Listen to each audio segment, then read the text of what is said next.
கள்ளக்குறிச்சி விஷ சாராயத்தில் பலியானவர்களின் எண்ணிக்கை 29ஆக உயர்ந்திருக்கிறது. தொடர்ந்து மருத்துவமனைகளில் 90 பேர் வரை சிகிச்சை பெற்று வருவதாக தகவலும் வெளியாகி இருக்கிறது. நம்முடைய ஓய்வு பெற்ற காவல்துறை அதிகாரி திரு ராஜாராம் இணைந்திருக்கிறார். சார் வணக்கம். இப்போது இந்த கள்ளக்குறிச்சி விவகாரத்தில் இந்த மரணம் நிகழ்ந்ததுக்கு பிறகு இப்போது அந்த பகுதி மக்கள் சொல்லுவது இங்கேயே நிறைய வீடுகளில் விற்கிறாங்க, நிறைய பேர் இது பண்ணுறாங்க, ஆனால் இங்கே முன்னாடியே காவல்துறைக்கு தகவல் கொடுத்தும் அவங்க நடவடிக்கை எடுக்கலையே அப்படின்ற ஒரு ஆதங்கத்தை வெளிப்படுத்துகிறாங்க. இந்த மதுவிலக்கு பிரிவுன்னு ஒன்று இருக்குது. இவங்க என்ன பண்ணாங்க, இவங்களுடைய பணி என்ன, இங்கே இதில் எங்கே தப்பு நடந்திருக்குன்னு நினைக்கிறீங்க? அதாவது மதுவிலக்கு அமல் பிரிவு அவங்க அந்த ஏரியால கள்ளச்சாராயம் விற்கிறாங்க, அது கள்ளச்சாராயம் காய்ச்சுறாங்களா, கள்ளச்சாராயம் கடத்துறாங்களா, யாரு விற்கிறாங்க அப்படின்னு பார்த்து அவங்க பேர்ல நடவடிக்கை எடுக்கணும். அந்த கள்ளச்சாராயம் அப்படிங்கறதே அந்த பகுதியில் இருக்காத அளவுக்கு எராடிகேட் பண்ணணும். அதுதான் அவங்களோட டியூட்டி. அவங்களுக்கு மட்டுமல்ல, லோக்கல் போலீஸ் அவங்களுக்கும் இதுல பொறுப்பு இருக்குது. அவங்களும் இது குறித்து நடவடிக்கை எடுத்திருக்கணும். இதை பொறுத்தவரை மதுவிலக்கு அமல் பிரிவு காவலர்களும் அந்த காவல்துறையை சேர்ந்தவர்களும் லோக்கல் போலீஸ் அதை சேர்ந்தவங்களும் சரியான முறையில் நடவடிக்கை எடுக்கல. உளவுத்துறை காவலர் அப்படின்னு சொல்லிட்டு ஒவ்வொரு காவலர் நிலையத்திலும் ஒருத்தர் இருப்பாரு. அதாவது அந்த டிஸ்ட்ரிக்ட் உளவுத்துறை ஒண்ணு, மாநில உளவுத்துறை ஒண்ணு, 2 காவலர்கள் இருப்பாங்க. அவங்களும் இது மாதிரி அங்க நடக்கக்கூடிய விஷயங்களை நிச்சயமா மேலிடத்துக்கு கொண்டு போய் இதை தடுத்திருக்கணும்.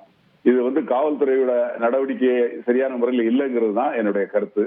அதே மாதிரி அங்க இருக்கக்கூடிய விஏஓ, அந்த தலையாரி, அவங்களுக்கும் இந்த பொறுப்பு இருக்கு. இத மாதிரி சம்பவங்கள் நடந்தா அவங்களும் தகவல் சொல்லணும். அது மட்டும் இல்ல, அந்த ஒரு பஞ்சாயத்து தலைவர், அந்த எம்சி இருக்காங்க, இவங்கெல்லாம் பொதுமக்கள் நலன் கருதி இந்த மாதிரி தவறு நடக்குது அப்படின்னா உடனடியா அதுக்கு நடவடிக்கை எடுத்துக்கணும். நடவடிக்கை எடுத்திருந்தாங்கன்னா இந்த விஷசாராய தவறு நடந்திருக்காது அப்படிங்கிறது என்னுடைய கருத்து. இங்க விரவி பரவி இருந்தது, அதாவது வீடுகள் வரைக்கும் கொடுக்குற அளவுக்கு ஒரு நெட்வொர்க் இருந்தது. அது லோக்கல் பீப்புள் தான் பண்ணியிருக்காங்க அப்படின்றதான் பிரச்சனை. ஏன்னா வெளிநபர்கள் அப்படின்னா கூட இந்த ஊர் மக்கள் புகார் கொடுத்துருப்பாங்க. தெரிந்த நபர்கள், அறிந்த நபர்களே இதை பண்ணியிருக்காங்க அப்படின்றப்போ புகார் கொடுக்கறதுக்கு அச்சப்பட்டு இருப்பாங்களா? இல்ல, தகவல் சொல்லிருக்கலாம் இல்லையா? இப்ப காவல்துறையில நிச்சயமா அந்த உளவு பிரிவு இருக்குது. அந்த உளவு பிரிவுல நிச்சயமா தகவல் கிடைச்சிருக்கும். அதே மட்டும் காவலர்கள் இவங்க இருக்காங்க. அதாவது ஒரு டிஸ்ட்ரிக்ட்டுக்கு மதுவிலக்கு அமல் பிரிவு 3 யூனிட் இருக்குது. ஒரு யூனிட்டுக்கு ஒரு inspector, 2 SI, 2 head constable, 10 police இருக்காங்க. அவங்களுக்கு நிச்சயமா அந்த இடத்துல சோர்ஸ் இருக்கும், தகவல் கிடைச்சவங்க இந்த மாதிரி என்ன பண்றாங்க ஏது அப்படின்னு. இது உடனடியா இப்பவே நேற்று தான் நடந்தது அப்படின்னு சொல்ல முடியாது. இந்த சாராயம் விற்கிறது தொடர்ந்து நடந்துட்டு இருக்கு. இப்போ அந்த இடத்துல எப்போதுமே ஈத்தேல் ஆல்கஹால் சொல்லுவாங்க, அதை எத்தனால்பாங்க. அது சாதாரண சாராயம். அது 30% வரைக்கும் இருந்ததுன்னா, 20% இருந்து 30% வரைக்கும் இருந்தா அந்த சாதாரண எத்தனால் சாராயத்தை உட்கொண்டா ஒருத்தர் இறந்து போக மாட்டாங்க, போதை ஆயுதம். ஆனா அந்த எத்தனால்ல மருத்துவ காரணங்களுக்காக, மாத்திரைகள் செய்வதற்காக அத என்ன பண்றாங்க, கூட கெமிக்கல்ஸ் ஆட் பண்றாங்க. அது ஃபேக்டரி பர்பஸ்க்கு. அதை தான் மெத்தனால், மீத்தைல் ஆல்கஹால் சொல்றாங்க. இப்ப இறந்து போனது எல்லாம் மீத்தைல் ஆல்கஹால் அப்படின்னு சொல்றாங்க. மீத்தைல் ஆல்கஹால் எப்படின்னா, அதுல எவ்வளவு தண்ணி கலந்தாலும் அது விஷம் தான், அது விஷ சாராயம். அந்த விஷ சாராயம் சொல்லப்படக்கூடிய மீத்தைல் ஆல்கஹால்ல நீங்க தண்ணியை எவ்வளவு டைல்யூட் பண்ணாலும் அது விஷம் தான். 2வது, அந்த சாராயம் குடிக்கிறப்போ தொண்டை கரகரன்னு இருக்கும். இது குடிக்கிறதுக்கு இனிப்பா இருக்கும், அதாவது ஒரு ஜூஸ் குடிக்கிற மாதிரி இருக்கும். ஆக இதுல மீத்தைல் ஆல்கஹால் எப்படி கலந்தது, எங்க இருந்து வந்தது, ஏதோ ஒரு ஃபேக்டரிக்கு கொடுக்கப்பட்டத அங்க இருந்து எடுத்துட்டு வந்திருக்காங்க. எப்படி வந்தது ஏதுன்னு விசாரிக்கணும்.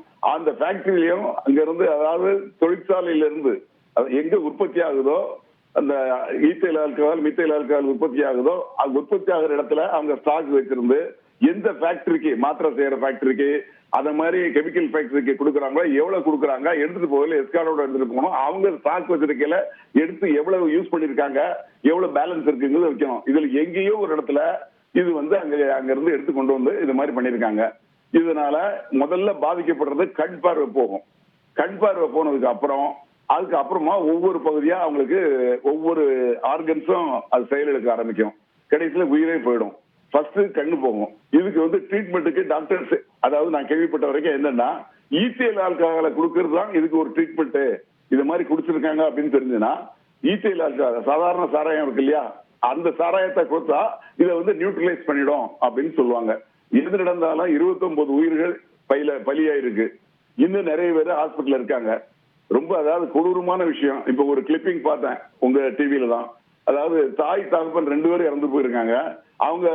அவரோட இறந்து போன அந்த பிரேதத்தை வச்சது கூட அவங்களுக்கு சொந்த வீடு இல்ல, ஒரு மைதானத்துல வச்சிருக்காங்க. 3 குழந்தைங்க அனாதையா நின்று அலறாங்க.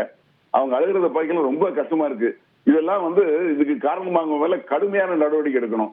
அரசு எஸ்பியை சஸ்பெண்ட் பண்ணிருக்காங்க, காவல்துறை அதிகாரிகளை சஸ்பெண்ட் பண்ணிருக்காங்க. இருந்தாலும் இதுக்கு மூலம் யாரு, எங்க இருந்து வந்தது, எப்படி வந்தது, யார் இதுக்கு காரணங்கிறத பார்த்து கடுமையான நடவடிக்கை எடுக்கணும். மேற்கொண்டு உயிர் பலிகள் நடக்காத அளவுக்கு நல்ல ட்ரீட்மெண்ட் பண்ணி இவங்க நல்லபடியா காப்பாற்றி கொண்டு வரணும் அப்படிங்கிறது என்னோட கருத்து. நன்றி திரு ராஜாராம், இணைந்து உங்களுடைய பார்வைகளை வெளிப்படுத்தியதற்கு நன்றி. செய்திகளை உடனுக்குடன் தெரிந்து கொள்ள உடனே சப்ஸ்கிரைப் பண்ணுங்க.